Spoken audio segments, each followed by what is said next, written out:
বিসমিল্লাহির রহমানির রহিম। উপস্থিত সাংবাদিক ভাইবৃন্দ এবং আপনাদের মাধ্যমে আমি দেশবাসীকেও বলতে চাচ্ছি, প্রথমে আমার সালাম, আসসালামু আলাইকুম।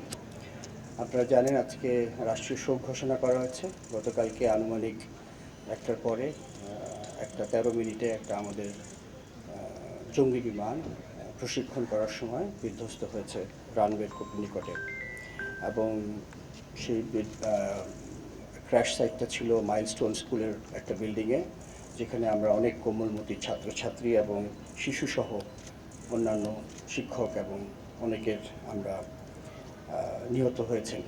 প্রথমে আমি তাদের আত্মার মাগফিরাত কামনা করছি। এছাড়াও অনেকেই আহত হয়েছেন এবং তারা বিভিন্ন হাসপাতালে চিকিৎসাধীন আছেন। আমি এখানে আসার আগেই সিএমএইচে দেখে এসেছি। ওয়ান ইউনিটে যাবো ইনশাল্লাহ একটু পরে, অন্যান্য জায়গাও যাওয়ার ইচ্ছা আছে।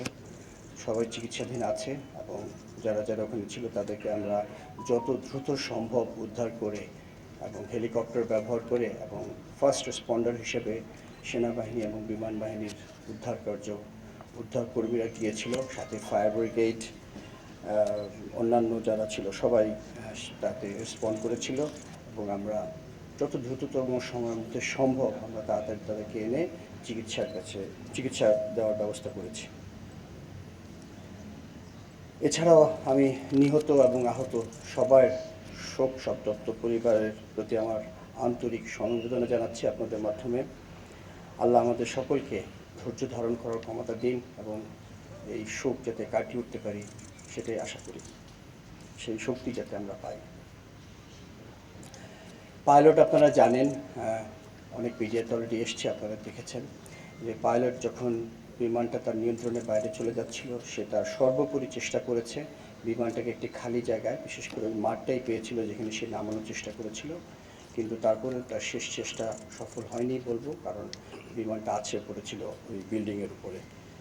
কিন্তু সে সেই নিয়ন্ত্রণ রাখার জন্যে বা বিমানটাকে দিক নির্দেশনা যাওয়ার জন্য যে মূল্যবান সময় দিয়েছে, তার জন্যে তার যে ইজেকশন বলি আমরা, বিমান থেকে বের হওয়ার যে পদ্ধতি আমাদের, সেটা বিলম্বিত হয়ে যায় এবং তার ফলে সে তার নিজের জীবন উৎসর্গ করেছে বা সে আজকে আমাদের মাঝে নাই।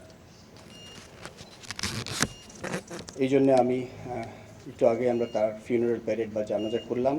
আমি তার আত্মার মাগফিরাত কামনা করছি আবার, এবং তার শোক সন্তপ্ত পরিবারের প্রতি আমার গভীর সমবেদনা জানাচ্ছি।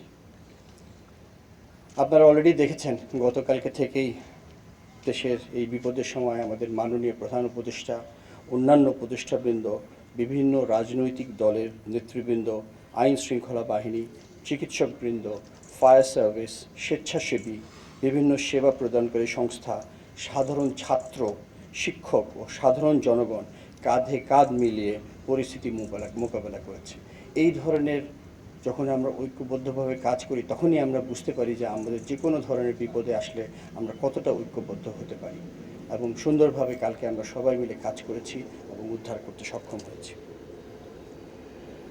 অবশ্যই সেনাবাহিনী এবং বিমান বাহিনী প্রথম দিকে গিয়েছিল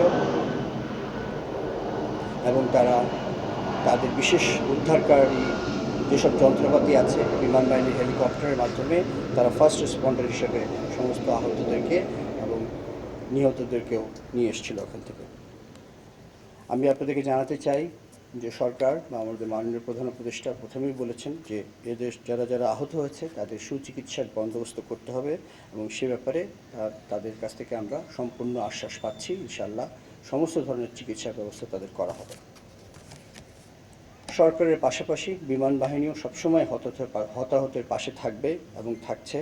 আহতদের সুচিকিৎসা নিশ্চিত করতে যা করণীয় আমরা সব কিছু করব। ইতিমধ্যেই গতকালকে আমরা একটি উচ্চ পর্যায়ের তদন্ত টিম গঠন করে দিয়েছি। তারা অতি শীঘ্রই এই তদন্ত করে বের করবে যে কী ঘটনা ঘটেছিল, এবং তার ভিত্তিতে আমরা ভবিষ্যতে যদি কোনো কিছু ভুল ত্রুটি থাকে তার অবশ্যই ব্যবস্থা নেব। আপনাদের মাধ্যমে আমি দেশবাসীকে একটা বিশেষ অনুরোধ করতে চাই, সেটা খুব জরুরি আমার জন্য আপনাদের মাধ্যমে বলা। সেটা হচ্ছে, দয়া করে আপনারা দেশের এই বিপদের সময় সোশ্যাল মিডিয়ার বিভিন্ন গুজব, মিস ইনফরমেশনে কান দেবেন না একটি শক্তিশালী বিমান বাহিনী দেশের স্বাধীনতা ও সার্বভৌমত্বর জন্য অপরিহার্য। দয়া করে গুজব ছড়িয়ে দেশের সার্বভৌমত্বের এই স্তম্ভকে দুর্বল করে দেবেন না। এই মর্মান্তিক দুর্ঘটনায় আপনাদের সবার মতো আমারও হৃদয় ভেঙে গেছে। আপনারা জানেন যে আমি মাত্র সফরে বেরিয়েছিলাম, একটা জরুরি সফর ছিল। আমি ওই বিমানবন্দর থেকেই সরাসরি ফিরে এসেছি আজকে সকালে।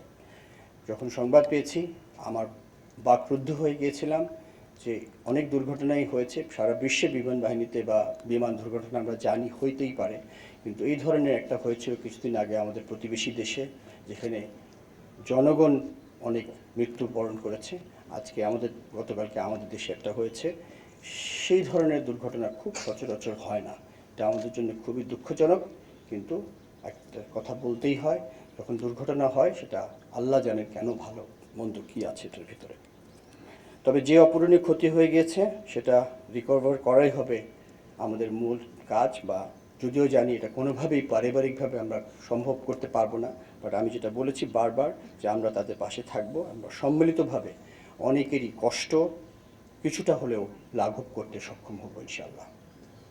আহতের সুচিকিৎসা এটাই এখন আমার মনে হয় সবচেয়ে জরুরি। যারা আমাদের মাঝে এখনও অসুস্থ হয়ে আছেন বা আহত হয়ে আছেন, তাদেরকে আমরা সর্বাত্মক চিকিৎসা প্রদান করব এবং তারা যাতে সম্পূর্ণভাবে সুস্থ হয়, সেটাই আমাদের মূল লক্ষ্য। এই বিষয়ে আমি আপনাদের সকলেরও বা যারা আছেন সবার সহযোগিতা কামনা করছি। আরেকটা কথা আমি বলতে চাই আপনাদের মাধ্যমে to the international media that the same thing which you have heard, the incident has taken place and we are doing our inquiry. It was a very